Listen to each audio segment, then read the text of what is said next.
এ সময় কুড়িগ্রামের এক অজপাড়া গায়ের মেয়ে বাসন্তীর জাল গায়ে দেওয়া ছবি ইত্তেফাকে ছাপা হলে হইচই পড়ে যায় সারা দেশে। কেউ কেউ বলেন ছবিটি ফরমায়েশ দিয়ে তোলা হয়েছে সরকারকে বিব্রত করার জন্য। শাড়ির চেয়ে জালের দাম তো অনেক বেশি। সাংবাদিক মুনাজাত উদ্দিন খোঁজখবর নেওয়ার জন্য বাসন্তীর গ্রামে যান এবং তার সঙ্গে কথা বলে নিশ্চিত করেন যে ছবিটি আসল। গেরস্থের ঘরে দু একটা জাল সবসময়ই থাকে। ঘটনাটি তিনি তার পথ থেকে পথে বইয়ে উল্লেখ করেছেন। এর ২২-২৩ বছর পর ইত্তেফাকের আলোকচিত্রী আফতাব আহমেদ বলেছিলেন ছবি তোলার ব্যাপারটি ছিল সাজানো। আফতাবের কোন কথাটি সত্য তা নিয়ে সন্দেহ থেকেই যায়। ৭৪ সালের দিকে কাপড়ের অভাবে অনেক মেয়ে যে ঘর থেকে বেরোতে পারতেন না তার একটি মর্মস্পর্শনীয় বিবরণী পাওয়া যায় অধ্যাপক মোহাম্মদ আনিসুর রহমানের ভাষ্যে। ওই সময় তিনি ঢাকা বিশ্ববিদ্যালয়ের অর্থনীতি বিভাগের একটি রিলিফ টিম নিয়ে ব্রাহ্মণবাড়িয়ার কয়েকটি গ্রামে গিয়েছিলেন। তার সঙ্গে আরও একজন শিক্ষক এবং ২০ জন ছাত্র ছিলেন। তিনি তার অভিজ্ঞতা বর্ণনা করেছেন এভাবে: একটি গ্রামে নেমে মহিলাদের আলাদা করে ডেকেছিলাম। মাত্র ৭-৮টা শাড়ি আছে আমাদের কাছে। এই গ্রামে বড় জোর ২টো শাড়ি দিতে পারি, কাকে দেব? বন্যার পানিতে ভেজা শতচ্ছিন্ন শাড়ির আঁচল তুলে দেখায় মহিলারা। বড় বড় ফুটো, শরীর দেখা যায়, চোখ ফিরিয়ে নিতে হয়। আপনার শাড়ির অবস্থা সত্যিই খারাপ, তাকাতে লজ্জা লাগে। কিন্তু কোনো ঘরে কি এমন সুমত্ত মেয়ে আছে যে এটুকু দেখাতেও আসলে পারে না, তার পরনে কিছুই নেই বলে? যদি থাকে আপনি তো খালাম্মা, তার কথা কি আগে বলবেন না? আস্তে আস্তে মাথা নামায় খালাম্মা। ২ হাতের আঙুলগুলো দিয়ে ভেজা ছেঁড়া আঁচলের পাস্তটা আস্তে আস্তে একবার এদিক একবার ওদিক পাকাতে থাকে, যেন নিজেরাই সত্তার একবার এদিক একবার ওদিক ঘুরে দেখছে। কিছুক্ষণ পরে এমনভাবে পাকাতে পাকাতে বলে, হেই ২ ঘরে ২টা শেয়ানা মাইয়া আছে, তাগো পরনের কিছু নাই, বার হতে পারে না। শাড়ি ২টা তাগো দেন, আমি চাই না শাড়ি। ৭৪-এর দুর্ভিক্ষ সর্বস্তরের মানুষকে নাড়া দিয়েছিল। ১১ অক্টোবর ঢাকার জাতীয় প্রেস ক্লাবে এক নাগরিক সমাবেশে বিরাজমান পরিস্থিতি নিয়ে গভীর উদ্বেগ প্রকাশ করা হয়। এ সভায় মনন্তর প্রতিরোধ আন্দোলনের ব্যাপারে নভেম্বরে বাইতুল মুকাররম প্রাঙ্গণে একটি গণজমায়েত অনুষ্ঠানের ঘোষণা দেওয়া হয়। সভার উদ্যোক্তারা এক বিবৃতিতে বলেন, গত ৩ বছর ধরে মানুষ নামধারী এক শ্রেণীর রাজনৈতিক ক্ষমতাবান অমানুষের নির্লজ্জ শোষণ, তস্করবৃত্তি, সন্ত্রাসবাদ, চাটুকারিতা, প্রতারণা ও দুঃশাসনের যে প্রতিযোগিতা চলছে তারই ফল বর্তমান মনন্তর। এক কথায় বাংলাদেশের দুর্ভিক্ষ ও অর্থনৈতিক সংকট গত ৩ বছরে লুটেরা শাসন, শোষণ ও অর্থনৈতিক নিষ্পেষণেরই ফল। স্বাক্ষরদাতার মধ্যে ছিলেন সিকান্দার আবু জাফর, মোহাম্মদ আনিসুর রহমান, ডক্টর আহমেদ শরীফ, মির্জা গুলাম হাফিজ, কামরুন নাহান লাইলি, ডক্টর মহিউদ্দিন আলমগীর, বদরুদ্দিন উমর, প্রাণেশ সমাদ্দার, গিয়াস কামাল চৌধুরী, আলী আশরাফ, মওদুদ আহমেদ, আমেনা বেগম, হেলাল হাফিজ, ওয়াহিদুল হক, এনায়েতুল্লাহ খান, আহমদ সোফা, নাজিমুদ্দিন মানিক, আবুল কাশেম ফজলুল হক, মনসুর মুসা, ফায়েজ আহমেদ, বিনোদ দাশগুপ্ত, সৈয়দ জাহাঙ্গীর, আবরার চৌধুরী, স্বপন আদনান, মোহাম্মদ মনিরুজ্জামান, মিয়া ডক্টর সিরাজুল ইসলাম চৌধুরী, আনোয়ার জাহিদ, আফতাবউদ্দিন আহমেদ, গাজীউল হক, সায়রা আহমেদ, রেখা আহমেদ, বিলকিস রহমান, আসমা রহমান, রীতা রহমান প্রমুখ। মানুষের দুঃখ, দৈন্য এবং বিরাজমান সংকটের ছবি সমসাময়িক কথাসাহিত্যেও ফুটে উঠেছিল। ৭৪-এর নভেম্বরে শাহরিয়ার কবিরের একটি উপন্যাস ছাপা হয়েছিল সাপ্তাহিক বিচিত্রায়। পরে এর একটি বর্ধিত সংস্করণ বের করা হয়। ওদের জানিয়ে দাও উপন্যাসের একটি বর্ণনা এরকম ছিল: ট্রেনের মতো বাসেও একই আলোচনা, জিনিসপত্রের দাম, দুর্ভিক্ষ, চোরাচালান, এইসব। কুমিল্লায় দুর্ভিক্ষে মৃত্যুর হার সবচেয়ে কম। সম্ভবত মৃত্যুর হার কম বলেই ভিক্ষুকের সংখ্যা বেশি।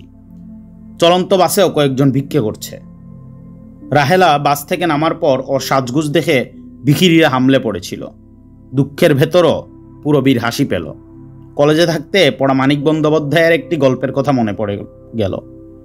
কেড়ে খায়নি কেন? এই মানুষগুলো যেদিন ভিক্ষা না চেয়ে গ্রামে থেকে লাখে লাখে শহরে ছুটে যাবে সব কিছু কেড়ে নেওয়ার জন্য, তখন কি হবে? বেশি দূর ভাবতে পারল না পূর্বেই। বাসের একজন যাত্রী, সম্ভবত আওয়ামী লীগের কোনো পাতিনেতা হবে, পরনে পায়জামা পাঞ্জাবি, পাঞ্জাবির ওপর মুজিব কোট, তার ওপর উড়ুনির মতো গলায় চাদর ঝুলানো। স্থূলবপু লোকটা দুজনের জায়গা দখল করে পান চিবোতে চিবোতে গল্প করছিল। আশেপাশে অনুগত কয়েকজন গুগরা শেষে এই গল্প গিলছিল। মুখের ভেতর পানের পিকটুক অন্তত অদ্ভুত কৌশলে জমিয়ে রেখে লোকটা বলল, বুঝলা লাতুর বাপ, কাফনের কাপড় কিনতে কিনতেই আমি শেষ হইলাম।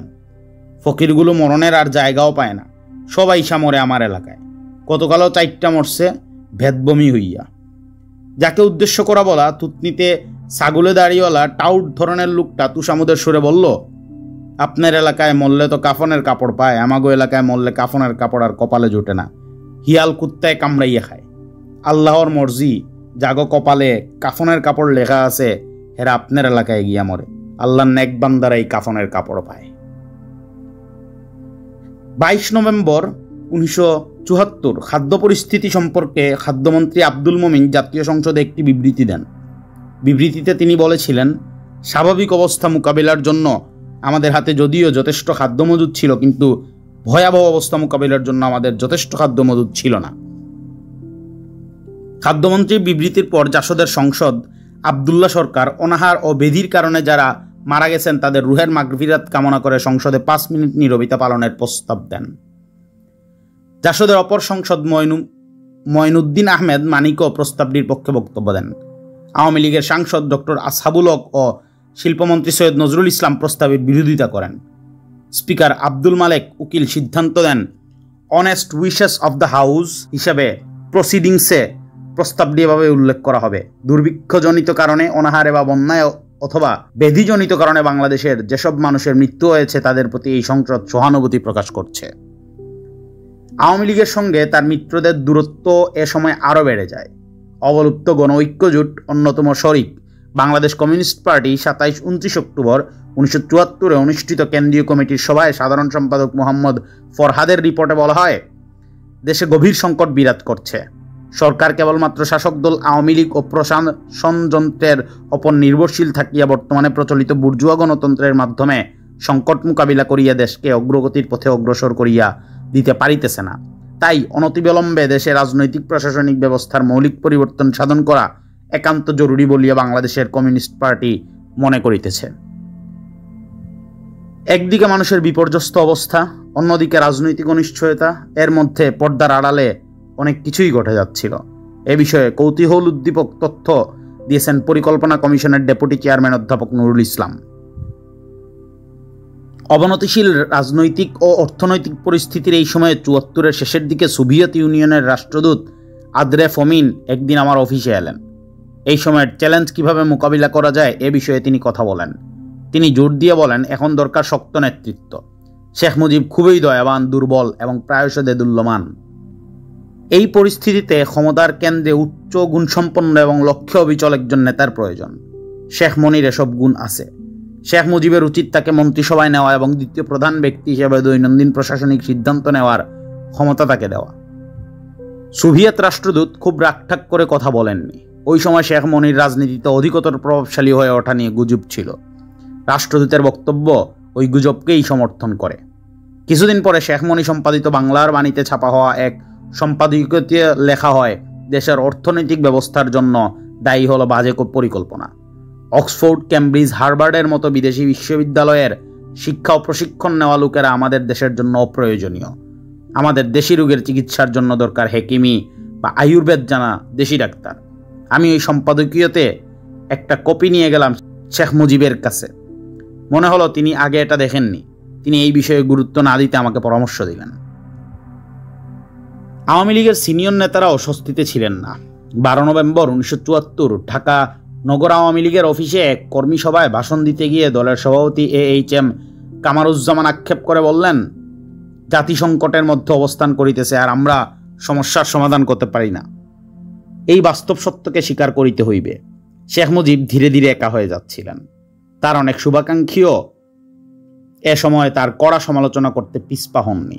আওয়ামী লীগের সাবেক নেতা ও পাকিস্তানের সাবেক প্রধানমন্ত্রী হুসেন শহীদ সুহরাওয়ার্দীর মৃত্যুবার্ষিকী উপলক্ষে 5 ডিসেম্বর 1974 তার সমাধি প্রাঙ্গণে এক আলোচনা সভায় চট্টগ্রাম বিশ্ববিদ্যালয় উপাচার্য আবুল ফজল বলেন, সংকট মোকাবেলার ব্যর্থ হলে ইতিহাস কাউকে ক্ষমা করবে না। তিনি প্রধানমন্ত্রী হন আর বঙ্গবন্ধুই হন। মেজর শরীফুল হক ডালিম আর মেজর নূর চৌধুরী সেনাবাহিনী থেকে বরখাস্ত হয়েছেন। লেফটেন্যান্ট কর্নেল আকবর হোসেন সদ্য অবসরে গেছেন। ডালিমের ভাই স্বপন আগে থেকেই ব্যবসা করতেন। এবার তারা সবাই মিলে তৈরি করলেন একটি ব্যবসা প্রতিষ্ঠান। তাদের নামের অধ্যক্ষান নিয়ে তৈরি সানস ইন্টারন্যাশনাল এর যাত্রা শুরু হলো। এটি ঠিকাদারি প্রতিষ্ঠান। তারা বিভিন্ন জায়গায় মালামাল সরবরাহ করতেন। এ কাজে তারা দেশের বিভিন্ন জায়গায় যেতেন, ফলে সেনানিবাসগুলোতে তাদের যোগাযোগ ও যাতায়াত অব্যাহত থাকলো। পুরনো সম্পর্কগুলো তারা যোগাযোগ ক্ষেত্রে কাজে লাগালেন। অফিস ছিল মতিঝিলে, টয়েনবি সার্কুলার রোডে। সেখানে আসতেন নানা ধরনের মানুষ, রাজনৈতিক দলের নেতাকর্মীদেরও আনাগোনা ছিল। তাজউদ্দিন আহমেদ মন্ত্রিত্ব হারান 26 অক্টোবর 1974 সালে। ওই দিন সন্ধ্যায় ডালিম তার বাসায় যান। সরকারি বাসা ছেড়ে দেওয়ার জন্য তাজউদ্দিন তখন জিনিসপত্র গুছগাছ শুরু করে দিয়েছিলেন। লনে বসে তারা দুজন কথাবার্তা বলেন। ডালিম বিদায় নেওয়ার সময় তাজউদ্দিন জানতে চাইলেন ভবিষ্যতে দেখা হবে কিনা। ডালিম বললেন, কোনো সমস্যা নেই। তারা সিদ্ধান্ত নিলেন মাঝে মধ্যে তারা দেখা করবেন। মুক্তিযুদ্ধের দিনগুলিতে তাদের মধ্যে যোগাযোগ ও ঘনিষ্ঠতা হয়েছিল। তাজউদ্দিনকে ডালিম শ্রদ্ধা করতেন। ডালিম একদিন বসে আছেন তার অফিসে, এমন সময় এসে হাজির হলেন তার শ্বশুরের বড় ভাই পাকিস্তান টুডে এর সাবেক সম্পাদক সিরাজুল ইসলাম চৌধুরী। তার স্ত্রী ছিলেন তাজউদ্দিনের স্ত্রী জোহরা তাজউদ্দিনের বোন। তাদের কথোপকথন ছিল এরকম, কাকু কি মনে করে এলেন? আমি একটা বিশেষ উদ্দেশ্য নিয়ে এসেছি বাবা। তাজউদ্দিন তোমাকে যেতে বলেছে, এটা খুবই জরুরি। কোথায়? তাঁতিবাজারে, আমার বাসায়। ঠিক আছে, কাল লাঞ্চের পর নূর আর আমি যাব।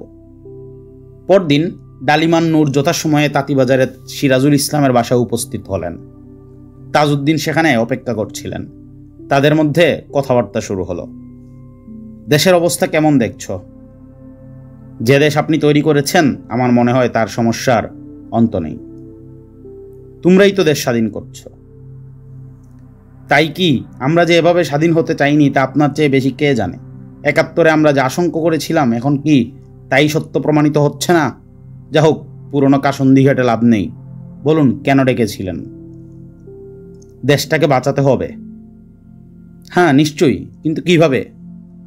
কেবল সমাজতন্ত্রের মাধ্যমেই মানুষের সার্বিক মুক্তি সম্ভব। এ নিয়ে বিতর্ক হতে পারে। আপনারা তো সবসময় বুর্জুয়া পলিটিক্স করেছেন, এখন চাচ্ছেন সমাজতন্ত্র প্রতিষ্ঠা করতে। কেমন করে সম্ভব? মানুষ আপনাদের বিশ্বাস করবে কেন? আওয়ামী লীগ তো একটা বুর্জুয়া সংগঠন। শেখ মুজিবকে দোষ দিয়ে কী লাভ? এ ধরনের দল দিয়ে তো কেউ সমাজতন্ত্র আনতে পারবে না। আমি নিশ্চিত যে আপনি এটা স্বীকার করবেন।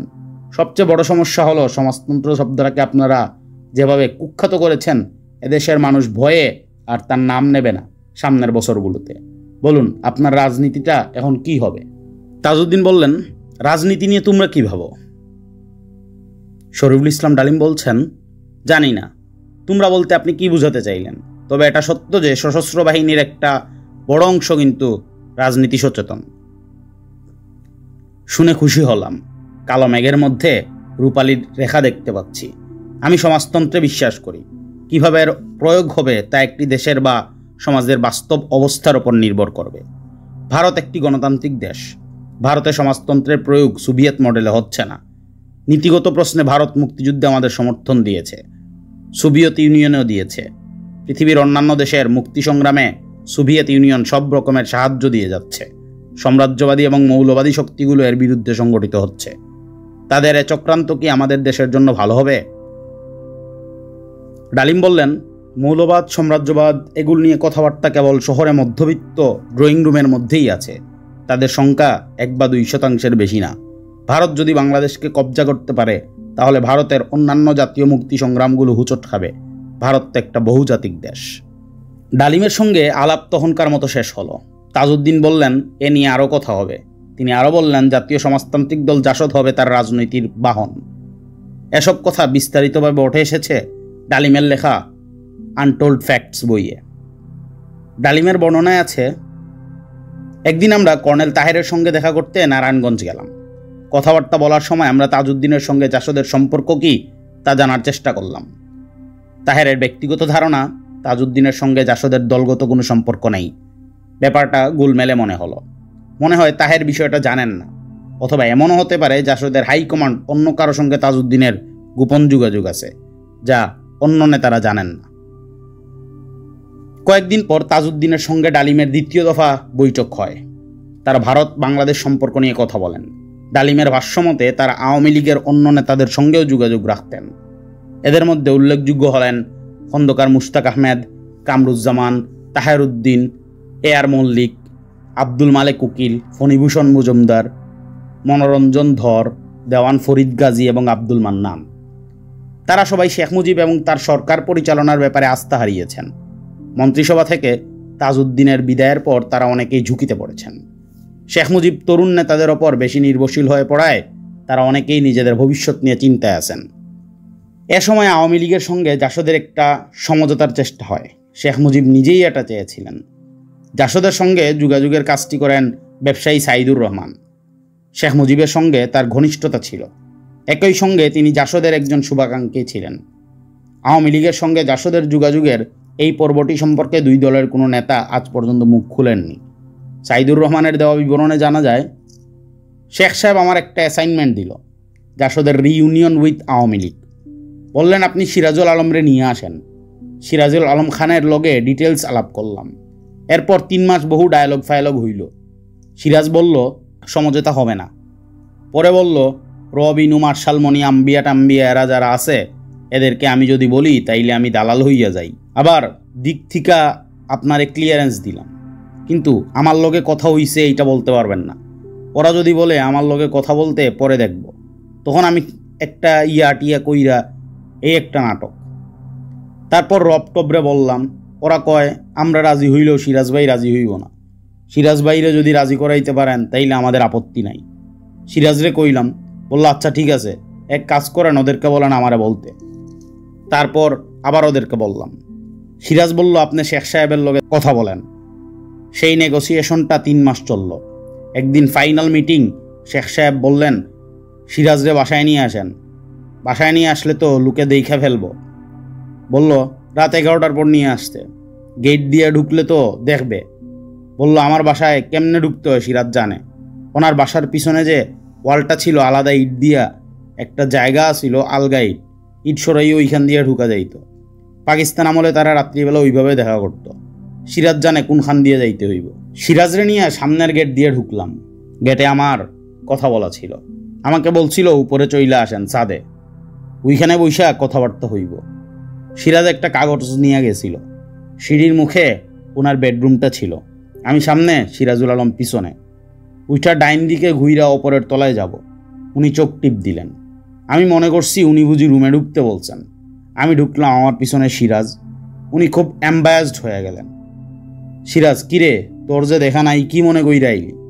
এমন ভাবছে তার লগে কোনো কথা নাই। ওইখানে ভাবি বৈশা আছে। ডাইনিং রুমটা ছিল অপোজিটে, সেইখানে জামাল আর শেখ শহীদ। ওরা সিরাজরা দেখলো, তার মানে জিনিসটা এক্সপোজড হইয়া গেল। অর্থাৎ এই 3 মাস যে শ্রম দিলাম, গাড়ি চালাইলাম, তেল পড়াইলাম, সব শেষ হইল। এরপরে উপরে উঠলাম, কথাবার্তা হইল। উনিও বুঝলো যে এইটার হবে না। ওরা মনিরে খবর দিছে, মনি এইটার বিরুদ্ধে। সিরাজ বলল আপনি যে পথে যাইতে আছেন অনেক ঝামেলার মধ্যে পড়বেন। উনি বললেন ইমার্জেন্সি দিমু। সিরাজ কইল ইমার্জেন্সি দিলে। এরপর বলল তুই বেশি কথা বলস। শেখ মুজিবের সঙ্গে খোলামেলা কথা হয়েছিল সিরাজুল আলম খানের। দুদিক থেকেই সমঝোতার উদ্বেগ এবং ইচ্ছে ছিল। লেখককে দেওয়া সাক্ষাৎকারে সিরাজুল আলম খান বলেন, মুজিব ভাই আমার হাত ধরে বললেন, সিরাজ তুই জলিলার রবকে আমার দলে দে, তোরা তো এটাই চেয়েছিলি। আমি বললাম আমি তো আপনারই ছিলাম, জাসদ তো আপনারই দল, কিন্তু আপনি যেটা করতে যাচ্ছেন তার সঙ্গে আমরা একমত না। 2 জানুয়ারি 1975 শেখ মুজিবের সঙ্গে সিরাজুল আলম খানের আরেকবার বৈঠক হওয়ার কথা ছিল। শেখ মুজিব সাইদুর রহমানকে দিয়ে বার্তা পাঠালেন 2 তারিখের মিটিংটা হবে না। 28 ডিসেম্বর 1974 রাতে সরকার সারা দেশে জরুরি অবস্থা জারি করল। এরপর সিরাজুল আলম খান সড়ক পথে সীমান্ত পেরিয়ে ভারত চলে গেলেন। শেখ মুজিবই তাকে কলকাতা চলে যেতে বলেছিলেন। আমরা চলে এসেছি বইয়ের 4র্থ পর্বে। এই পর্বটার নাম সমঝোতা। 71-এর 26 মার্চের প্রথম প্রহরে পাকিস্তানি সেনাবাহিনীর হাতে গ্রেপ্তার হওয়াটা ছিল বঙ্গবন্ধু শেখ মুজিবুর রহমানের একটি সচেতন সিদ্ধান্ত। এর ফলে প্রবাসী সরকারের কর্মকাণ্ডের দায় যেমন তাকে নিতে হয়নি, তেমনি 71-এ দেশের ওপর দিয়ে কি তাণ্ডব বয়ে গেছে এটাও তিনি দেখার সুযোগ পাননি। তার অনুপস্থিতিতেই তার নামেই দেশটা স্বাধীন হয়েছে। কেউ কেউ মনে করেন ৭১-এর জাতি ঐক্যবদ্ধ ছিল। এটা একটা মিথ বা ভ্রান্ত ধারণা। দেশের ভেতরে অবরুদ্ধ মানুষ ছিল সন্ত্রস্ত। মুজিবনগর সরকারে ছিল নানা রকম দলাদলি। ৭০-এর নির্বাচনে ৪২.৩% মানুষ ভোট দেননি। যারা ভোট দিয়েছিলেন তাদের মধ্যে ২৫.১% ভোটার আওয়ামী লীগকে সমর্থন করেননি। যারা আওয়ামী লীগ প্রার্থীদের ভোট দিয়েছিলেন তারা কয়জন স্বাধীনতার পক্ষে ছিলেন তা নিয়ে অনেক প্রশ্ন উঠতে পারে। ২৫ মার্চ পরবর্তী পরিস্থিতি নতুন বাস্তবতার জন্ম দিল। ৭২ সালে বাংলাদেশের পুরনো রাজনৈতিক মনস্তত্ত্ব আবার মাথাচাড়া দিয়ে ওঠে। ১৬ ডিসেম্বর নতুন গজিয়ে ওঠা নকল মুক্তিযোদ্ধারা সংখ্যায় ছিলেন সত্যিকার মুক্তিযোদ্ধাদের চেয়ে অনেক বেশি। তাদের বাড়াবাড়ি আচরণের কারণে মুক্তিযুদ্ধ অনেকটাই প্রশ্নবিদ্ধ হয়ে ওঠে। ৭১-এ অনেকেই ভারতে গিয়েছিলেন, যাদের সঙ্গে মুক্তিযুদ্ধের সামান্যতম সম্পর্ক ছিল না। তাদের অনেকেই দেশে ফিরে অবরুদ্ধ মানুষের দেশপ্রেম নিয়ে কটাক্ষ করতে শুরু করেন। তারা এমন একটা ধারণা তৈরির চেষ্টা করেন যে যারা সীমান্ত পাড়ি দিয়েছেন তারা সবাই মুক্তিযোদ্ধা, আর যারা দেশের ভেতরে ছিলেন তারা সবাই রাজাকার। ৭১-এর যুদ্ধের সময় ঢাকা বেতারের অনেক শিল্পী নানান অনুষ্ঠানের অংশ দিয়ে দালালি করেছেন, এই অভিযোগ তাদের হয়রানি করা হয়। এদের মধ্যে আব্দুল আহাদ, আতিকুল ইসলাম, আব্দুল আলিম এবং ফেরদৌসী রহমানের মতো জনপ্রিয় শিল্পীও ছিলেন।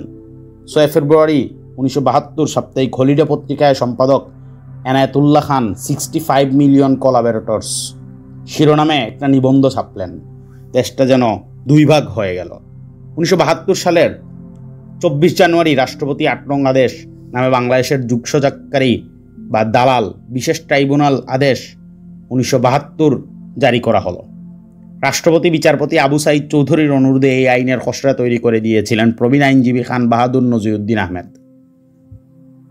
রাষ্ট্রপতির সঙ্গে খান বাহাদুর নাজিরুদ্দিনের যোগাযোগের প্রেক্ষাপট সম্পর্কে তথ্য দিয়েছেন খান বাহাদুরের দৌহিত্র সাংবাদিক সালিম সামাদ। লেখককে দেওয়া সাক্ষাৎকারে তিনি বলেন, আমি তখন লক্ষ্মীবাজারে ঋষিকেশ দাস রোডে নানার বাড়ি থাকি। ঘরে হঠাৎ টেলিফোন বেজে উঠল। ছুটে গিয়ে ধরলাম। অপাশ থেকে একজন বললেন, বঙ্গভবন থেকে বলছি, খান বাহাদুর সাহেব আছেন? জিজ্ঞেস করলাম, কে বলছেন? উত্তর হলো, মাননীয় রাষ্ট্রপতি কথা বলবেন। আমি ছুটে গিয়ে নানাকে ডেকে আনলাম। তারা কিছুক্ষণ কথা বললেন। আমি নানার ব্যাগ গুছিয়ে দিলাম। ব্যাগে অনেক বইপত্র থাকতো। তিনি ব্যাগ হাতে ৮ আনা ভাড়ায় একটা রিক্সা নিয়ে বঙ্গভবনের উদ্দেশ্যে রওনা দিলেন। নাসিরউদ্দিন আহমেদ ১৯৩৭ থেকে ৪৬ সালে বঙ্গীয় প্রাদেশিক আইনসভায় এবং ১৯৪৭ থেকে ৫১ সালে ভারতের কেন্দ্রীয় গণপরিষদ সদস্য ছিলেন। ভারতের সংবিধান তৈরিতে তিনি অংশ নিয়েছিলেন। ঢাকায় ১৯৬৮ সালে তখন আগরতলা ষড়যন্ত্র মামলা শুরু হয়। তাতে তিনি অভিযুক্তদের পক্ষে অন্যতম কৌশলী ছিলেন। দালাল আইনের বিস্তারিত বিবরণ ও ব্যাখ্যা দিয়ে তিনি একটি গ্রন্থ রচনা করেছিলেন। এই আইনের ধারা পাকিস্তানি দখলদার বাহিনী কর্তৃক বাংলাদেশের ওপর অবৈধ দখল রক্ষা করা, বজায় রাখা, জোরদার করা, সমর্থন করা বা ব্যাপকতর করার কাজে দখলদার বাহিনীর সঙ্গে অংশগ্রহণ করিয়াছে বা এইরূপ বাহিনীকে সাহায্য বা প্ররোচনা দান করিয়াছে এমন ব্যক্তিদের বিচারের আওতায় এনে শাস্তি দেওয়ার ব্যবস্থা করা হয়। পাকিস্তানি বাহিনীর সঙ্গে যুগসাজশের অভিযোগে সরকার ১৫ জন প্রখ্যাত ব্যক্তিকে ম্যাজিস্ট্রেটের সামনে হাজির হওয়ার নির্দেশ দেয়। এদের মধ্যে ছিলেন নুরুল আমিন, হামিদুল হক চৌধুরী, খান আব্দুস সবুর, মাহমুদ আলী, ওয়াহিদুজ্জামান খান, খাজা খয়েরউদ্দিন, কাজী আব্দুল কাদের, অধ্যাপক গুলাম আজম, শাহ আজিজুর রহমান, একিউএম শফিকুল ইসলাম, আব্দুল জব্বার খন্দর, রাজা ত্রিদীপ রায়, অধ্যাপক শামসুল হক, ওবায়দুল্লাহ মজুমদার ও আংশু প্রু চৌধুরী। ১ সপ্তাহ পরে দালালদের আরও বড় একটি তালিকা প্রকাশ করা হয়। এই আইনের মাধ্যমে কতজনকে গ্রেপ্তার ও সাজা দেওয়া হয়েছিল তার সঠিক সংখ্যা জানা যায়নি। পুলিশ বাহিনী দুর্বল থাকায় এবং দেশের রাজনৈতিক নিয়ন্ত্রণ আওয়ামী লীগের হাতে থাকায় দালাল আইনের আবরণে অনেকেই নিজেদের স্বার্থ হাসিলের সুযোগ পেয়ে যান। আনুমানিক ৫০ থেকে ৬০ হাজার ব্যক্তি গ্রেপ্তার হয়েছিলেন এবং প্রায় সমান সংখ্যক ব্যক্তি পলাতক ছিলেন বলে ধারণা করা হয়। দালাল আইনের সমালোচকদের অন্যতম ছিলেন আওয়ামী লীগের প্রতিষ্ঠাতা সহসভাপতি ও জাতীয় লীগ নেতা আতাউর রহমান খান। দালাল আইনের অপব্যবহারে ক্ষুব্ধ হয়ে তিনি বলেছিলেন, জাতি পুনর্গঠনের মতো গুরুত্বপূর্ণ দায়িত্ব সমাধান না করে সরকার সারা দেশে দালাল ও কল্পিত শত্রুদের বিরুদ্ধে ব্যবস্থা নিচ্ছে, যারা ভিন্ন রাজনৈতিক মত পোষণ করতেছে অথচ খুন, অগ্নিসংযোগ, নারী ধর্ষণ কিংবা লুটপাটের মতো জঘন্য কাজে প্রবৃত্ত হয়নি। তাদের গুরুতর শাস্তি দিয়ে দেশের কোনো উপকার হবে না। 19 মে 1972 বিশেষ ট্রাইব্যুনালে অভিযুক্ত ব্যক্তিদের বিচার শুরু হয়। অভিযুক্তদের অন্যতম ছিলেন পূর্ব পাকিস্তানের সাবেক গভর্নর ডক্টর আব্দুল মুতালেক মালেক। নাজিরউদ্দিন আহমেদ আদালতে ডক্টর মালেকের পক্ষে আইনজীবী হিসাবে দাঁড়িয়েছিলেন। বিচারে মালেক এবং তার মন্ত্রিসভার সদস্যদের যাবজ্জীবন কারাদণ্ড হয়েছিল। পরে তারা সবাই 1973 সালে সাধারণ ক্ষমার আওতায় ছাড়া পান। 1973 সালের 15 জুলাই সংবিধানের 47 অনুচ্ছেদ সংশোধন করে সংবিধানে প্রথম সংশোধন আইন জারি করা হয়। সংশোধনীতে 47 অনুচ্ছেদের 2 দফার পর নতুন একটি দফা 3 যুক্ত হয়। এতে বলা হয়, এই সংবিধানে যাহা বলা হইয়াছে তাহা সত্ত্বেও গণহত্যাজনিত অপরাধ, মানবতাবিরোধী অপরাধ বা যুদ্ধাপরাধ এবং আন্তর্জাতিক আইনের অধীনে অন্যান্য অপরাধের জন্য কোনো সশস্ত্র বাহিনী বা সহায়ক বাহিনীর সদস্য কিংবা যুদ্ধবন্দীকে আটক, ফৌজদারিতে সুপর্দ কিংবা দণ্ডদান করিবার বিধান সংবলিত কোনো আইন বা আইনের বিধান এই সংবিধানের কোনো বিধানের সহিত অসামঞ্জস্য বা তাহার পরিপন্থী এই কারণে বাতিল বা বেআইনি বলিয়া গণ্য হইবে না, কিংবা কখনো বাতিল বা বেআইনি হইয়াছে বলিয়া গণ্য হইবে না। রাষ্ট্র যাতে আইন তৈরি করে গণহত্যাজনিত অপরাধ, মানবতা বিরোধী অপরাধ, যুদ্ধাপরাধ ও আন্তর্জাতিক আইনের অধীন অন্যান্য অপরাধে অভিযুক্তদের বিচারের ব্যবস্থা করতে পারে, সেজন্য সংবিধানে এই সংশোধনী আনা হয়। দালাল আইনের বিরুদ্ধে অনেকেই সোচ্চার ছিলেন। জাসদ সহ কয়েকটি রাজনৈতিক দল এ সম্পর্কিত রাষ্ট্রপতির 8 নং আদেশ বাতিলের দাবি জানিয়েছিল। মাওলানা ভাসানী 1973 সালের 31 জানুয়ারির মধ্যে দালাল আইন বাতিলের দাবি জানিয়ে আলটিমেটামও দিয়েছিলেন। 30 নভেম্বর 1973 সরকার দালাল আইনে অভিযুক্ত ও আটক ব্যক্তিদের প্রতি সাধারণ ক্ষমা ঘোষণা করে। এর ফলে 34,400 জন আটক ব্যক্তি জেল থেকে ছাড়া পান। এদের অনেকেই মুসলিম লীগ, পিডিবি, জামায়াতে ইসলামী ও নেজামে ইসলামী দলের সাথে সংশ্লিষ্ট ছিলেন। সাধারণ ক্ষমা ঘোষণায় অবশ্যই উল্লেখ করা হয়েছিল যে যাদের বিরুদ্ধে মানবতা বিরোধী অপরাধের কোনো সুনির্দিষ্ট অভিযোগ নেই বা অভিযোগে বিচারাধীন নন, কেবল তারাই সাধারণ ক্ষমতার সুযোগ পাবেন। বিজয় দিবসের প্রাক্কালে 15 ডিসেম্বর 1973 বেতার ও টেলিভিশনে দেওয়া এক বক্তৃতায় প্রধানমন্ত্রী শেখ মুজিবুর রহমান বলেন, আমরা প্রতিহিংসা ও প্রতিশোধ গ্রহণের নীতিতে বিশ্বাসী নই। তাই মুক্তিযুদ্ধের শত্রুতা করে যারা দালাল আইনে অভিযুক্ত ও দণ্ডিত হয়েছিলেন তাদের সাধারণ ক্ষমা প্রদর্শন করা হয়েছে। দেশের নাগরিক হিসাবে স্বাভাবিক জীবনযাপনে আবার সুযোগ দেওয়া হয়েছে। আমি বিশ্বাস করি অন্যের প্ররোচনায় যারা বিভ্রান্ত হয়েছেন এবং হিংসার পথ গ্রহণ করেছেন তারা অনুতপ্ত হলেও তাদের দেশ গড়ার সংগ্রামে অংশ নেওয়ার সুযোগ দেওয়া হবে। সাধারণ ক্ষমার আওতায় মুক্তি পাওয়া ব্যক্তিরা দেশে সাম্প্রদায়িক রাজনীতি ছড়িয়ে দেবেন বলে আশঙ্কা প্রকাশ করেন বদরুদ্দিন ওমর। তার মতে দেশে ভুইফোর রাজনৈতিক দলের অভাব নেই এবং এসব লোকের পক্ষে এক বা একাধিক রাজনৈতিক সংগঠন খাড়া করা এমন কিছু অসুবিধার ব্যাপার নয়। এ ধরনের রাজনৈতিক সংগঠনের জন্ম এখন প্রায় অবধারিত বলা চলে। 8 ডিসেম্বর 1973 বঙ্গবার্তায় তিনি লেখেন, এই সংগঠনগুলোর প্রথম কাজ হবে সাম্প্রদায়িকতা প্রচার। এই প্রচার করতে গিয়ে ভারত বিরোধিতাকে তারা একটি হাতিয়ার হিসেবে ধরে নিয়ে তাকে একটি সম্পূর্ণ সাম্প্রদায়িক চরিত্র দান করবে। একটি শোষণমূলক পুঁজিবাদী রাষ্ট্র হিসেবে ভারতের পরিচয় উদ্ঘাটন না করে, ভারতীয় শোষণকে সেইভাবে চিত্রিত না করে তারা ভারতকে একটি হিন্দু রাষ্ট্র হিসেবে ধরে নিয়ে তাদের ভারত বিরোধী প্রচারণার মাধ্যমে সাম্প্রদায়িক শক্তিকে এদেশে আরও জোরদার করার চেষ্টা করবে। এখানে অবশ্য উল্লেখ করা দরকার যে ভারতের প্রতি দৃষ্টিভঙ্গির দিক দিয়ে বাংলাদেশের প্রধানমন্ত্রী এবং এই সমস্ত সদ্য মুক্তিপ্রাপ্ত ব্যক্তির মধ্যে মৌলিক কোনো তফাৎ নেই। প্রধানমন্ত্রী তার বক্তৃতা বিবৃতিতে প্রায়ই বলে থাকেন যে ভারত বিরোধিতার অর্থই হচ্ছে সাম্প্রদায়িকতা। এক কথা একমাত্র সেই সমস্ত ব্যক্তি অথবা দলের পক্ষেই বলা সম্ভব যারা ভারতকে একটা হিন্দু রাষ্ট্র হিসেবে গণ্য করে। কিছু লোক সাম্প্রদায়িক কারণে ভারত বিরোধী এ কথা যেমন সত্য, তেমনি এ কথা আরও কঠিন সত্য যে অন্যান্য অনেকেই ভারতীয় পুঁজির শোষণের জন্যই ভারত বিরোধী। এই শেষোক্ত ব্যক্তিরা ভারতকে একটি হিন্দু রাষ্ট্র বলে বিবেচনা না করে তাকে একটি পুঁজিবাদী ও শোষণমালক রাষ্ট্র হিসেবে বিবেচনা করার ফলেই ভারতীয় জনগণের নয়, ভারতীয় সরকারের নানান নীতির বিরোধিতা করেন। এটা খুবই গুরুত্বপূর্ণ যে ভারতকে যারা পুঁজিবাদী রাষ্ট্র হিসেবে গণ্য করেন তাদের অপেক্ষা ভারতকে যারা হিন্দু রাষ্ট্র হিসেবে গণ্য করেন তাদেরকেই বাংলাদেশের তথাকথিত সমাজতান্ত্রিক রাষ্ট্রের প্রধানমন্ত্রী ক্ষমার যোগ্য বিবেচনা করে অন্যদেরকে রাষ্ট্রদ্রোহী হিসেবে আটক রাখলেন এবং তাদেরই সমশ্রেণীর লোকদেরকে আরও ব্যাপক হারে আটক করার উদ্দেশ্যে বাংলাদেশের কারাগারসমূহ খালি করে স্থান সৃষ্টি করলেন।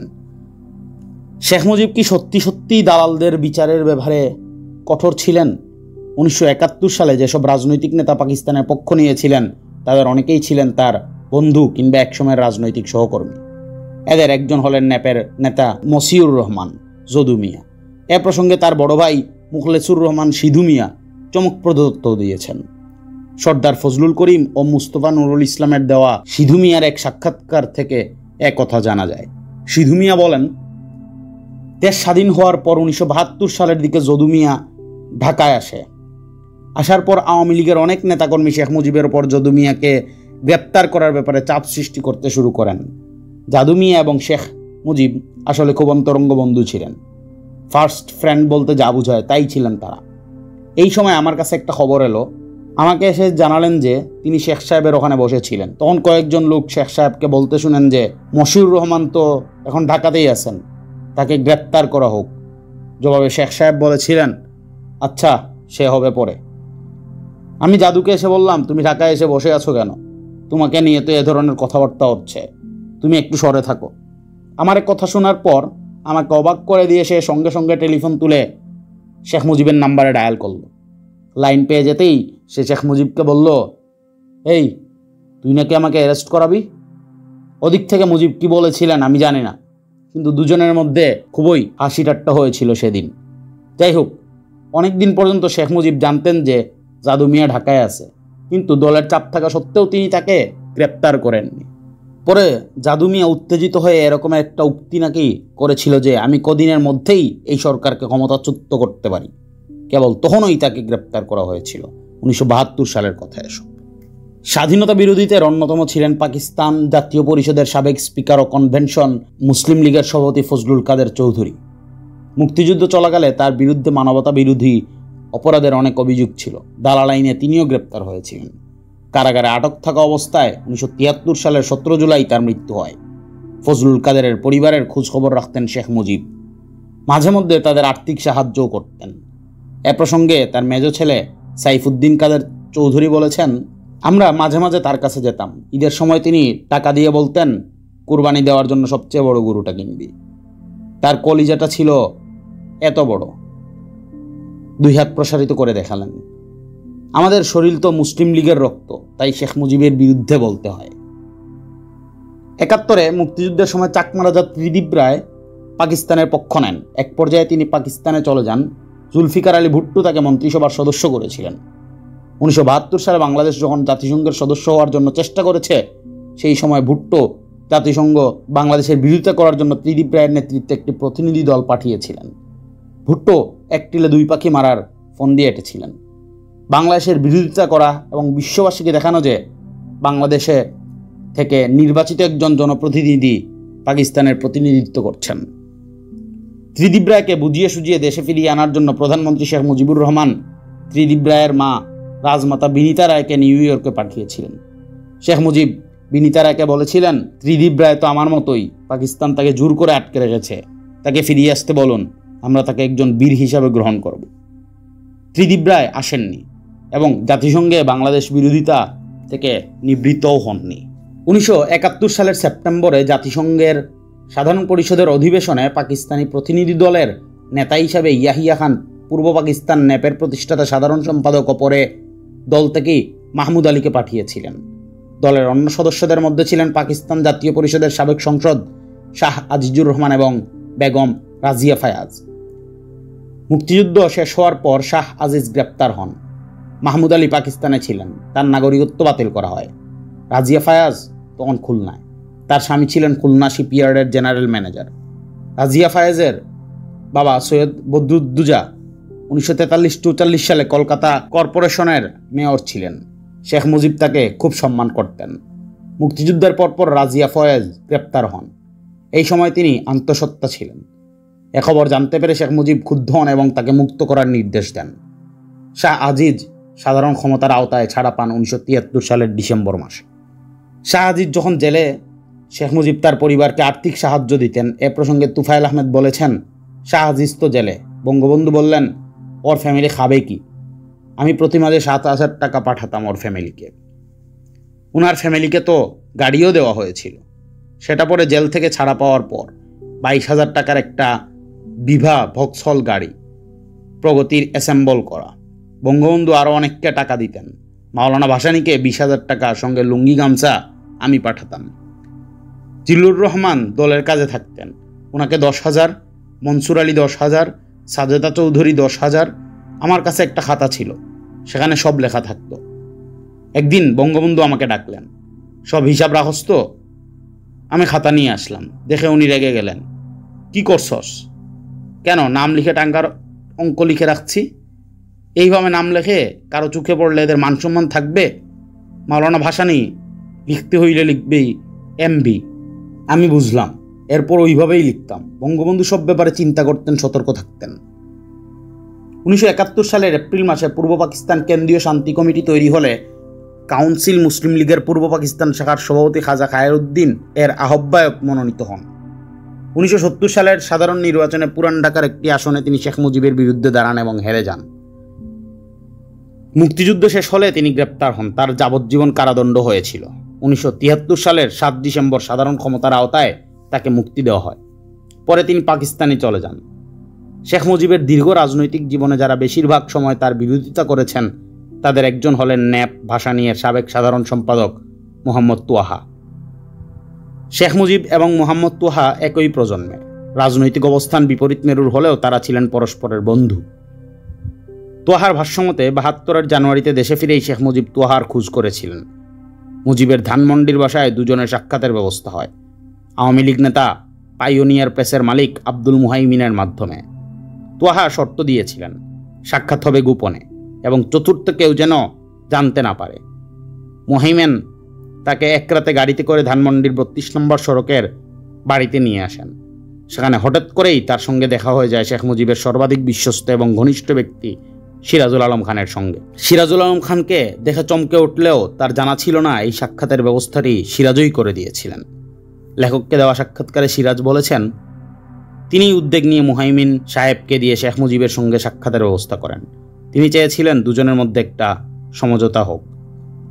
ওই সাক্ষাতে তোয়াহা তার সনাতন দৃষ্টিভঙ্গির সঙ্গে সঙ্গতি রেখে শেখ মুজিবকে বলেছিলেন, তুই তো দেশ স্বাধীন করতে গিয়েছিলি, দেশ স্বাধীন হয়নি, ইন্ডিয়া বাংলাদেশকে গিলে ফেলছে। তোহার বয়ানে জানা যায়, আমাদের স্বাধীনতায় ভারতের ভূমিকা সম্পর্কে শেখ মুজিবের উপলব্ধি অত্যন্ত পরিষ্কার। কথা হয়ে গেলে ভারতের কবলিত অবস্থা থেকে বাংলাদেশকে উদ্ধার করার কাজে আমরা পরস্পরকে সাহায্য করব। গঙ্গার পানি এবং ছিটমহল সমস্যা নিয়ে আমরা গণশক্তিতে ভারতের বিরুদ্ধে লিখব, কিন্তু মুজিব ও তার সরকারকে আক্রমণ করব না। মুজিবও আমাদের সঙ্গে সুর মিলিয়ে পানির ন্যায্য হিস্সা এবং ছিটমহল সম্পর্কে তার বক্তৃতায় ঠান্ডাভাবে দু এক কথা বলবেন। ব্যাস, রাষ্ট্রপ্রধানের বক্তব্যকে পুঁজি করে আমরা ভারতের বিরুদ্ধে জনমত গড়ে তুলব। তোহার এই বক্তব্যের সত্যতা নিয়ে প্রশ্ন উঠতে পারে। তারিখ উল্লেখ না করলেও বোঝা যায় তাদের দুজনের দেখা হয়েছিল 72-এর জানুয়ারি বা বড়জোর ফেব্রুয়ারি মাসে। তখনও ফারাক্কা কিংবা ছিটমহল কোনো গুরুত্বপূর্ণ ইস্যু হয়ে ওঠেনি। ফারাক্কাবাদের পরীক্ষামূলক যাত্রা শুরু হয়েছিল 1975 সালের শুরুর দিকে। 1972 সালের 5 মার্চ ঢাকার ইংরেজি সাপ্তাহিক হলিডে ও তার দলের মুখপত্র গণশক্তিতে তোহার একটি বিবৃতি ছাপা হয়। বিবৃতিতে ভাষা ছিল বেশ আক্রমণাত্মক। বিবৃতিতে বলা হয়, পূর্ব বাংলা আজ বাংলাদেশ নামে ভারতের আশ্রিত রাজ্যে পরিণত হয়েছে। গণপ্রজাতন্ত্রী বাংলাদেশের জন্ম হয়েছে সোভিয়েত সামাজিক সাম্রাজ্যবাদ এবং মার্কিন ক্ষমতাসীন শ্রেণীর একটি অংশের সামরিক হস্তক্ষেপ ও সহযোগিতায়। সংক্ষেপে, আমাদের দেশ সাম্রাজ্যবাদী শক্তিগুলোর যৌথ নয়া উপনিবেশিক নিয়ন্ত্রণে চলে গেছে। একমাত্র দৃশ্যমান পরিবর্তনটি হলো বিদেশি শুল্কের সংখ্যা দিন দিন বেড়েই চলছে। এই বিবৃতির প্রতিক্রিয়া হলো মারাত্মক। তোহার দাবি অনুযায়ী শেখ ফজলুল হক মনি গণশক্তি অফিসে তালাবন্ধ করার নির্দেশ দিয়েছিলেন এবং অতি উৎসাহী পুলিশ তার মেয়ে শাহানা চিনু এবং রেহানা পুষ্পকে গ্রেপ্তার করে থানায় নিয়ে গিয়েছিল। খবর পেয়ে তোহার স্ত্রী ঢাকায় এসে শেখ মুজিবের সঙ্গে দেখা করতে চান। তোহার বর্ণনা থেকে জানা যায় বিষয়টি। বর্ণনা ছিল এরকম: রাষ্ট্রপতির অফিসে যে কোনো আগন্তুকের বিনা অনুমতিতে প্রবেশ নিষিদ্ধ, তাই কর্তব্যরত আমার স্ত্রীকে বাধা দিয়েছিল। আমার স্ত্রী শিউলি অত্যন্ত স্বাধীনচেতা এবং সাহসী মেয়ে। পুলিশকে ধমকে দিতেই অপরিচিত মহিলার ধমকে পুলিশ বেচারা ভরকিয়ে গিয়ে সরে দাঁড়ালে তিনি ভেতরে রাষ্ট্রপ্রধানের সামনে গিয়ে দাঁড়ালেন। বন্ধুবর শেখ মুজিব ভদ্রতা জ্ঞানের অভাব ছিল না। আমার স্ত্রীকে দেখেই তিনি দাঁড়িয়ে পড়েছিলেন এবং কোনো কথা বলার আগেই শিউলি মেয়েদের কেন গ্রেপ্তার করা হয়েছে এবং মেয়েদের ছাপাখানা কেন আটক করা হয়েছিল তার কারণ জানতে চেয়েছিলেন। শিউলির মুখে শুনেছি মুজিব তখন এই ঘটনার বিন্দু বিসর্গ কিছুই জানতেন না। আমার স্ত্রী ব্যাপারটা বুঝিয়ে বলতেই মুজিব 2 হাত জোর করে বসেছিলেন, আমাকে আর লজ্জা দেবেন না ভাবি, আমি এখনই ব্যবস্থা করছি। শিউলিকে বসতে দিয়ে সঙ্গে সঙ্গে সংশ্লিষ্ট কর্তৃপক্ষকে টেলিফোনের নির্দেশ দিয়েছিলেন প্রেসের তালা খুলে দেওয়ার জন্য। শিউলি বাসায় ফিরে এসে দেখতে পেল যে থানার লোকজন এসে ইতিমধ্যে প্রেসের তালা খুলে দিয়ে গেছে। এদিকে আমার গণশক্তির কর্মকর্তারা ভয়ে কেটে পড়ছিল। কাজেই গণশক্তি প্রকাশনার কাজ কয়েক বছরের জন্য বন্ধ হয়ে গেল। শুনেছি শেখ মুজিব নাকি এই কাজের জন্য শেখ মনিকে অনেক বকাবকি করেছিলেন। এই ঘটনার পর তুহা এবং তার রাজনৈতিক সহকর্মীরা আত্মগোপনে চলে যান। আত্মগোপনে থাকা অবস্থায় তুহা একবার ধানমন্ডিতে শেখ মুজিবের বাড়িতেই লুকিয়েছিলেন, যা তিনি নিজে কখনো প্রকাশ করেননি। তার এই সময়ের একটি অভিজ্ঞতা পরে তিনি শ্রমিক নেতা রায় রমেশচন্দ্রের কাছে বর্ণনা করেছেন। রমেশের বয়ানে তা উদ্ধৃত করা হলো। আমরা 1984 সালে WFTI এর একটি সম্মেলনে যোগ দিতে দিল্লি যাই। আমাদের দলের ছিলেন তোহা ভাই, আবুল বাশার ভাই, আবদুল্লাহ সরকার। আমি ছিলাম সেই ডেলিগেশনে সর্বকনিষ্ঠ। দিল্লিতে নানা সময় আলাপ আলোচনা হতো। গল্পচ্ছলে আমি জিজ্ঞেস করলাম, তোহা ভাই আন্ডারগ্রাউন্ড পলিটিক্স করেছেন, এটা করার প্রক্রিয়া কিভাবে? তোহা ভাই বললেন, এই ধরো আমি যখন নোয়াখালী বা বিভিন্ন জায়গায় গেছি, লাউ হাতে নিছি, নারিকেল নিয়ে নিছি, যাতে কেউ সন্দেহ করতে না পারে। শেখ মুজিবের সময় তো আন্ডারগ্রাউন্ডে ছিলাম 1-1.5 বছর। একদিন আমি সাইকেল চালাই এলিফ্যান্ট রুট দিয়ে যাচ্ছি। হঠাৎ দেখি যে একটা গাড়ি এসে আমার সামনে দাঁড়ালো। এর মধ্যে ভাবি বেগম মুজিব বলল যে, তোহা ভাই অন্যের চোখকে ফাঁকি দিলেও আমার চোখকে ফাঁকি দেওয়া সম্ভব না। গাড়িতে একজন কেউ ছিল, তাকে সাইকেলটা নিয়ে যেতে বলে আমাকে উনি গাড়িতে উঠিয়ে বাসায় নিয়ে আসলেন। ওখানেই কয়েকদিন ছিলাম। তারপরে আর ভালো লাগে না। বিকালে একদিন বেরোবো, কাপড় চোপড় পরে শুয়ে আছি। শেখ মুজিব এসে বললেন, এই তুই কোথায় যাবি এখন? বললাম, আর ভালো লাগে না, আমি বাইরে যাব। মুজিব বলল, এখন যাইস না, একটু অন্ধকার হোক, নাইলে পুলিশ দেখে ফেলবো। মুক্তিযুদ্ধের সময় যারা পাকিস্তানি সেনাবাহিনীর সহযোগী ছিলেন এবং এদেশে আর ফিরে আসেননি, বাংলাদেশ সরকার তাদের নাগরিকত্ব বাতিল করে দিয়েছিল। এদের অন্যতম ছিলেন পাকিস্তান ডেমোক্রেট পার্টির সভাপতি নুরুল আমিন। নুরুল আমিনকে ভুট্টো ভাইস প্রেসিডেন্ট নিয়োগ করেছিলেন। শেখ মুজিব চেয়েছিলেন নুরুল আমিন যেন পাকিস্তানে না থাকেন, দরকার হলে তিনি লন্ডনে তার ছেলের কাছে গিয়ে থাকুক। তার ছেলে আনোয়ারুল আমিন লন্ডনে ইস্টার্ন ব্যাংকিং কর্পোরেশনের জেনারেল ম্যানেজার ছিলেন। 1974 সালে নুরুল আমিনের মৃত্যু হলে করাচিতে মোহাম্মদ আলী জিন্নাহর সমাধি চত্বরে তাকে কবর দেওয়া হয়। শেখ মুজিব 1975 সালের মে মাসে লন্ডন গিয়েছিলেন। 7 মে ফেরার সময় একই বিমানের যাত্রী ছিলেন আনোয়ারুল আমিন এবং নুরুল আমিনের নাতনি রুমু আহমেদ। শেখ মুজিব তাদের দুজনকে পাশে বসিয়ে কথাবার্তা বলেন। ফ্লাইটে বসে তিনি রুমুকে একটা শুভেচ্ছা বাণীও লিখে দিয়েছিলেন। শেখ মুজিবের সঙ্গে রুমুর একটা ছবিও আছে। তার বিমানে পাশাপাশি বসে আছেন। রুমু কিছুদিন আগে ওই ছবি ও শুভেচ্ছা বাণীটি তার ব্যক্তিগত ফেসবুকে দিয়েছেন। ফেসবুকে তিনি লিখেছেন, a rare moment with the father of the nation, Bangabandhu Sheikh Mujibur Rahman, while coming home from England.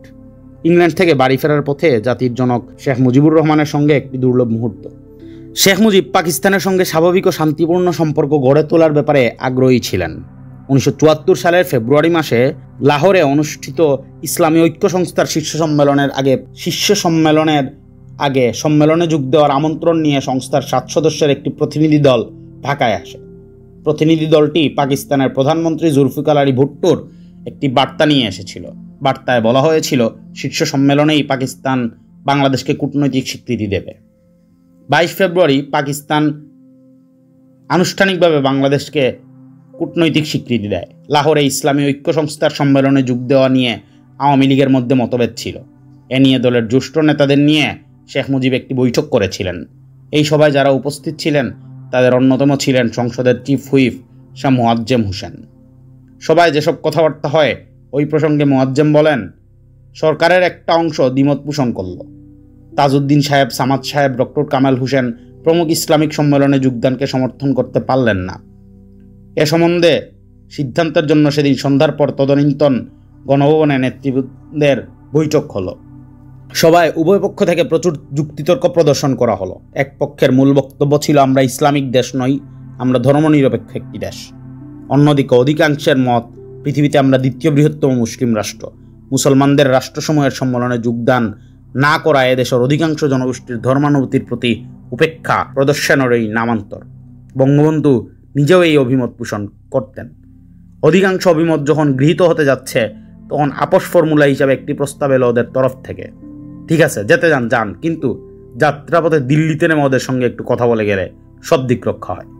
Bangabandhu table চাপিয়ে রীতিমতো ক্ষুদ্র কণ্ঠে চিৎকার করে উঠলেন, আমি কারো মাখাতামাক খাই যে আমাকে মাঝপথে নেমে কারো মত নিতে হবে? তোমরা ভেবেছ কি আমাদের স্বাধীন সার্বভৌম দেশ? কি করব না করবো আমরাই সাব্যস্ত করব। কাউকে ট্যাক্স দিয়ে চলার জন্য দেশ স্বাধীন হয়নি। পিণ্ডির গুহা থেকে নিষ্ক্রান্ত হয়ে আমরা দিল্লির গর্তে ঢুকবো আমার জীবদ্দশায়? তা হবে না। তোমরা যে যা মনে করো, আমি ইসলামাবাদ যাব এবং সরাসরি যাব, দিল্লি থামব না। শেখ মুজিব সম্মেলনে যোগ দিতে লাহোরে যান। সেখানে ভুট্টো এবং অন্যান্য মুসলমান দেশের নেতারা তাকে উষ্ণ সংবর্ধনা দেন। শেখ মুজিবের পাকিস্তান যাওয়া ভারত ভালোভাবে নেয়নি। ভারতের উপহাই কমিশনার JN দীক্ষিত বলেছেন, বাংলাদেশকে পাকিস্তানের স্বীকৃতি দেওয়ার ফলে স্বাধীনতা বিরোধী শক্তিগুলো জোর পায় এবং বাংলাদেশের রাজনীতিতে আরও জেঁকে বসে।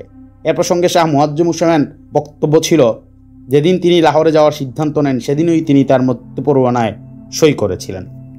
71 সালে বাংলাদেশে ভয়াবহ গণহত্যা সংঘটিত হয়েছিল। আন্তর্জাতিক পরিমণ্ডলে বিচ্ছিন্নতা এড়ানোর জন্য প্রধানমন্ত্রী শেখ মুজিবুর রহমান গুরুত্বপূর্ণ কিছু সিদ্ধান্ত নিয়েছিলেন। তার অন্যতম ছিল পাকিস্তানের সঙ্গে স্বাভাবিক সম্পর্ক গড়ে তোলা। পাকিস্তানি যুদ্ধবন্দীদের বিষয়টি নিয়ে নানান জটিলতা তৈরি হয়েছিল। 1971 সালের 24 ডিসেম্বর বাংলাদেশের প্রথম স্বরাষ্ট্রমন্ত্রী AHM কামরুজ্জামান ঘোষণা করেন যে 30 জন পাকিস্তানি উচ্চপদস্থ কর্মকর্তাকে আটক করা হয়েছে এবং গণহত্যার দায়ে শীঘ্রই তাদের বিচার করা হবে। বঙ্গবন্ধু দেশে ফিরে যুদ্ধাপরাধের বিচার প্রক্রিয়া শুরু করেন। এই সিদ্ধান্তে পাকিস্তান ভীষণ প্রতিক্রিয়া হয়। ওই সময় পাকিস্তানে প্রায় 4 লাখ বাঙালি আটকা পড়েছিলেন। পাকিস্তান তাদের এক প্রকার জিম্মি করে রেখেছিল।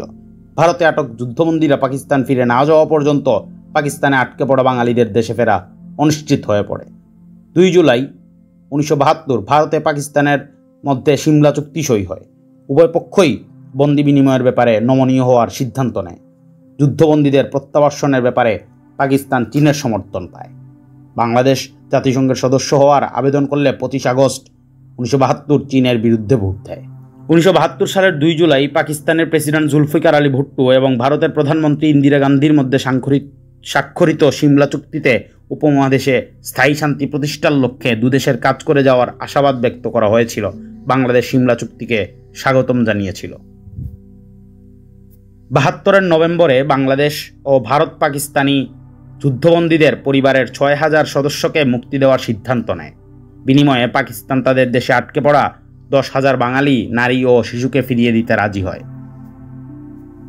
পাকিস্তান থেকে বাংলাদেশে আসা প্রথম দলটি ছিল তাবলিগ জামাতের। 14 নভেম্বর 1972 80 জন বাঙালিকে পাকিস্তানি কর্তৃপক্ষ বাংলাদেশে তাবলিগ জামাতের সম্মেলনে যোগ দেওয়ার জন্য মুক্তি দেয়। বাংলাদেশ অবশ্য 195 জন পাকিস্তানিকে যুদ্ধাপরাধের অভিযোগে বিচারের ব্যাপারে অটল থাকে। পাল্টা ব্যবস্থা হিসাবে পাকিস্তান 203 জন বাঙালির বিরুদ্ধে নির্দিষ্ট অভিযোগের ভিত্তিতে বিচারের সিদ্ধান্ত নেয়।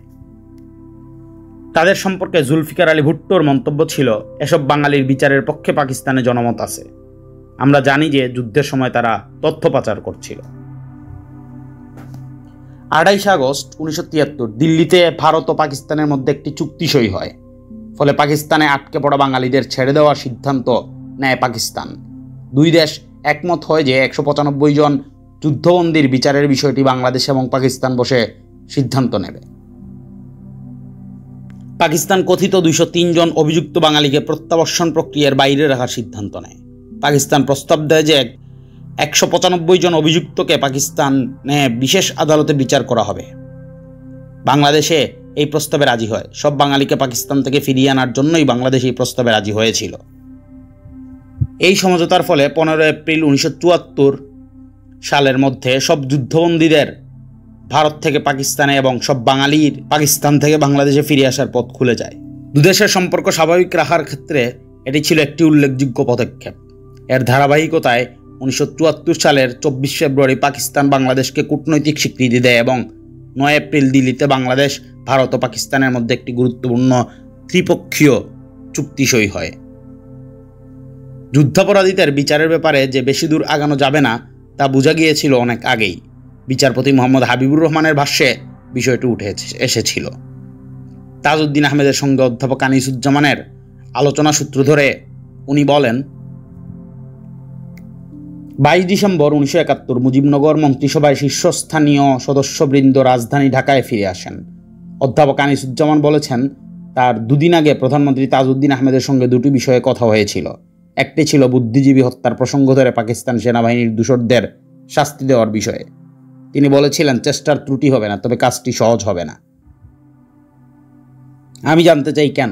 তিনি বলেন, যুদ্ধবন্দী হিসেবে পাকিস্তান সেনাবাহিনীর কাউকে বিচার করা সম্ভবপর হবে বলে তিনি মনে করেন না। আমি আবার জানতে চাই কেন। তিনি বলেন, মার্কিনদের চাপ আছে, তারা পাকিস্তানকে চাপ দিচ্ছে বঙ্গবন্ধুকে ছেড়ে দিতে, ভারতকে চাপ দিচ্ছে যুদ্ধবন্দীদের ছেড়ে দিয়ে উপমহাদেশের পরিস্থিতি স্বাভাবিক করে তুলতে। তিনি আরও বলেন, যুদ্ধবন্দীদের বিচারে সোভিয়েত ইউনিয়ন ইচ্ছুক নয়, এমনকি ভারতও উৎসাহী নয়। এই অবস্থায় কার জুড়ে আপনি বিচার করবেন? আর মূল অপরাধীদের বিচার করতে না পারলে তাদের সাঙ্গপাঙ্গদের বিচারের প্রক্রিয়া দুর্বল হয়ে যেতে বাধ্য। যুদ্ধাপরাধের বিচারের জন্য ন্যূনতম যে দক্ষতা ও নিবেদিত প্রাণ প্রসিকিউটরের প্রয়োজন ছিল তার বড়ই অভাব ছিল।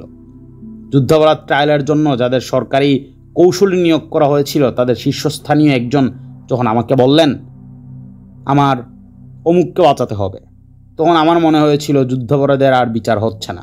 আমি আনিসুল হককে বলেছিলাম, আপনারা ওয়ার ক্রাইমের ট্রায়াল করতে পারবেন না। পাকিস্তানি যুদ্ধবন্দীদের যে তালিকাটা ছিল, প্রকৃতপক্ষে তাতে 209 জনের নাম আছে। প্রথম নামটি লেফটেন্যান্ট জেনারেল A.K. নিয়াজির। অপারেশন সার্চলাইটের মন্ত্রণাদাতা, পরিকল্পনাকারী ও বাস্তবায়নকারীদের অনেকের নাম এই তালিকায় ছিল না। উদাহরণস্বরূপ বলা যায়, এই তালিকায় general Yahya Khan, general Abdul Hamid, lieutenant general Tikka Khan, major general O মিঠাসহ অনেকেই ছিলেন অনুপস্থিত। ওই সময় নাটের গুরু লেফটেন্যান্ট জেনারেল পীরজাদা এবং জাতীয় নিরাপত্তা প্রধান মেজর জেনারেল গুলাম উমরকেও তালিকায় রাখা হয়নি। লেফটেন্যান্ট জেনারেল গুল হাসানকে ভুট্টো 1971 সালের ডিসেম্বরে সেনাপ্রধান হিসেবে নিয়োগ দিয়েছিলেন। পরে তাকে পদচ্যুত করে রাষ্ট্রদূত হিসেবে বিদেশে পাঠিয়ে দেন।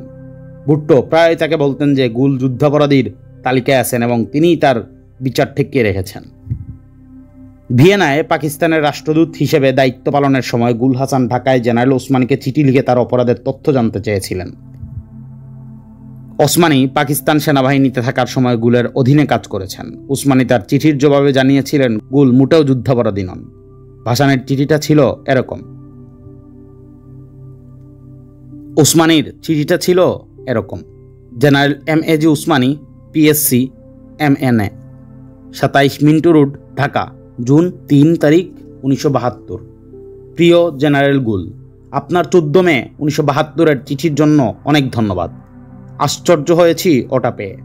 পাকিস্তানের সশস্ত্র বাহিনী বাংলাদেশের 7,50,00,000 মানুষের ওপর চরম অমানবিক ধরনের গণহত্যা, ধর্ষণ, নির্যাতন ও লুণ্ঠন চালিয়েছে। বাঙালি ভাতৃপ্রতিম অফিসার ও জওয়ানদের নিরস্ত অবস্থায় ঠান্ডা মাথায় হত্যা করতে বিন্দুমাত্র দ্বিধা প্রদর্শন করেনি।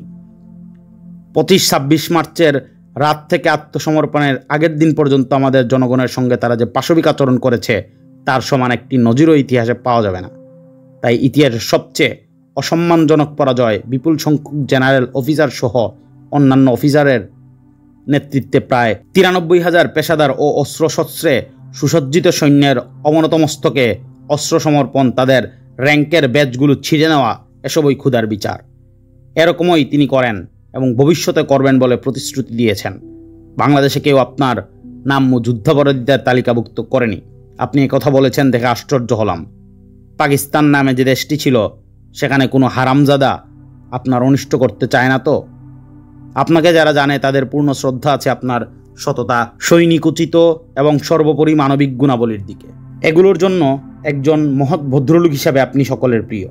নেতাসহ আমাদের সকলের শুভকামনা। যুদ্ধাপরাধীর তালিকায় শুধু তাদেরই নাম রাখা হয়েছিল যারা যুদ্ধবন্দী হিসাবে ভারতে আটক ছিলেন। যুদ্ধবন্দী না হওয়ার কারণে প্রকৃত অপরাধীদের অনেকের নাম তালিকায় ছিল না। শেখ মুজিব ছিলেন অত্যন্ত বাস্তববাদী। যুদ্ধবন্দীদের বিষয়টিকে তিনি দর কষাকষির জন্য তুরুপের তাস হিসেবে ব্যবহার করেন। পাকিস্তান থেকে যে কোনো মূল্যে তিনি বাঙালিদের ফিরিয়ে আনতে চেয়েছিলেন। এ কাজে তিনি সফলও হয়েছিলেন। পাকিস্তানের সঙ্গে তিনি অমীমাংসিত দ্বিপক্ষীয় বিষয়গুলোরও আশু সুরাহা করতে চেয়েছিলেন। 1974 সালের 9 এপ্রিল দিল্লিতে সই হওয়া চুক্তিতে তার প্রতিফলন দেখা যায়। চুক্তির 13, 14, 15 ধারায় বলা হয়, আপোষ রফার জন্য সরকারত্রয়ের ঐকান্তিক ইচ্ছার পরিপ্রেক্ষিতে উপমহাদেশের শান্তি ও মৈত্রীর স্বার্থে 3 জন মন্ত্রী 195 জন পাকিস্তানি যুদ্ধবন্দীর প্রশ্ন আলোচনা করেছেন। বাংলাদেশের পররাষ্ট্রমন্ত্রী বলেন যে এ সকল বন্দী বহুবিধ অপরাধ ও বাড়াবাড়ি করেছে। জাতিসংঘের সাধারণ পরিষদের প্রস্তাব আন্তর্জাতিক কানুনের বিধি অনুসারে তা যুদ্ধাপরাধ এবং মানবতাবিরুদ্ধ অপরাধ ও গণহত্যা, এবং এ ব্যাপারে বিশ্বজনীন সাধারণ মতৈক্য রয়েছে যে 195 জন পাকিস্তানি যুদ্ধবন্দীর মতো অপরাধের অভিযোগে আনিত ব্যক্তিদের বিরুদ্ধে আইন অনুযায়ী ব্যবস্থা নেওয়া উচিত। পাকিস্তানের প্রতিরক্ষা ও পররাষ্ট্রমন্ত্রী বলেন যে তারা যদি কোনো অপরাধ করে থাকে তার দপ্তর তার নিন্দা করেছে এবং গভীরভাবে দুঃখ প্রকাশ করেছে। অতীতের ত্রুটি ক্ষমা করে দেওয়ার জন্য বাংলাদেশের জনগণের প্রতি পাকিস্তানের প্রধানমন্ত্রী বলেন যে ক্ষমা করে দেওয়ার কার্যক্রম হিসাবেই বাংলাদেশ সরকারের বিচারের ব্যাপারে অগ্রসর না হওয়ার সিদ্ধান্ত নিয়েছে। স্থির করা হয় যে 195 জন যুদ্ধবন্দীকে দিল্লি চুক্তির অধীনে বর্তমানে সম্পাদনাধীন লোক বিনিময় প্রক্রিয়ার অন্যান্য যুদ্ধবন্দীর সঙ্গে পাকিস্তান চলে যেতে দেওয়া হতে পারে। ভাবাবেগ দিয়ে জনগণের মধ্যে উন্মাদনা তৈরি করা হয়, কিন্তু রাষ্ট্র পরিচালনার বিষয়টি একেবারেই আলাদা। এজন্য পদে পদে আপোষ করতে হয়। শেখ মুজিব দ্বিতীয় পথটিকেই বেছে নিয়েছিলেন, কিন্তু আশানুরূপ ফল পাননি। তিনি সমঝোতার জন্য হাত বাড়িয়ে দিলেও ভুট্টো তাকে নিরাশ করেছিলেন। এমনকি দেশের ভেতরেও তিনি বৈরী সমালোচনার মুখে পড়েছিলেন। 9 এপ্রিল 1974 নয়াদিল্লিতে বাংলাদেশের পররাষ্ট্রমন্ত্রী ডক্টর কামাল হোসেন, ভারতের পররাষ্ট্রমন্ত্রী সর্দার শরণ সিং এবং পাকিস্তানের পররাষ্ট্র প্রতিমন্ত্রী আজিজ আহমেদের স্বাক্ষরিত ত্রিপক্ষীয় ঘোষণায় বলা হয়, উপমহাদেশে স্থায়ী শান্তি ও সম্প্রীতি গড়ে তোলার স্বার্থে পাকিস্তানি যুদ্ধাপরাধীদের বিচার বাতিল করে দেওয়া হবে। যুক্ত ঘোষণার 14 নং ধারায় বলা হয়, পাকিস্তানের প্রধানমন্ত্রী ঘোষণা করেছেন বাংলাদেশের প্রধানমন্ত্রীর আমন্ত্রণ পেলে তিনি বাংলাদেশ সফরে যাবেন এবং সৌহার্দ্য এগিয়ে নেওয়ার উদ্দেশ্যে অতীতকে ভুলে যেতে এবং ক্ষমা করে দেওয়ার জন্য তিনি বাংলাদেশ জনগণের কাছে আবেদন জানাবেন। একইভাবে বাংলাদেশের প্রধানমন্ত্রীও 1971 সালে বাংলাদেশে পরিচালিত বর্বরতা ও ধ্বংসযজ্ঞের ব্যাপারে ঘোষণা করেছেন তিনি চান জনগণ অতীতকে বিস্মৃত করে নতুন করে যাত্রা শুরু করবে। তিনি বলেছিলেন, বাংলাদেশের মানুষ ক্ষমা করতে জানে। চুক্তি সই করার পর দিল্লি থেকে ফিরে পররাষ্ট্রমন্ত্রী কামাল হোসেন শেখ মুজিবের সঙ্গে দেখা করেন। শেখ মুজিব ছিলেন বিষণ্ণ। তিনি কামাল হোসেনকে বলেন, বাঙালিরা উদারতা দেখিয়েছে। এই অঞ্চলে একটি নতুন ধারা সৃষ্টির জন্য আমরা সর্বোচ্চ ছাড় দিয়েছি, কিন্তু আমি ভাবছি জীবনে প্রথমবারের মতো আমি জনগণকে দেওয়া ওয়াদা রাখতে পারলাম না। আমি বলেছিলাম বাংলাদেশের মাটিতে যুদ্ধাপরাধীদের বিচার হবে। আমি আমার কথা রাখতে পারিনি। আশা করি এই সিদ্ধান্ত আমাদের জনগণের জন্য ভালো কিছু নিয়ে আসবে। আজ এ পর্যন্তই। পরবর্তী ভিডিও পেতে আমাদের চ্যানেল সাবস্ক্রাইব করে বেল আইকনটি প্রেস করে রাখুন। ধন্যবাদ। আসসালামু আলাইকুম।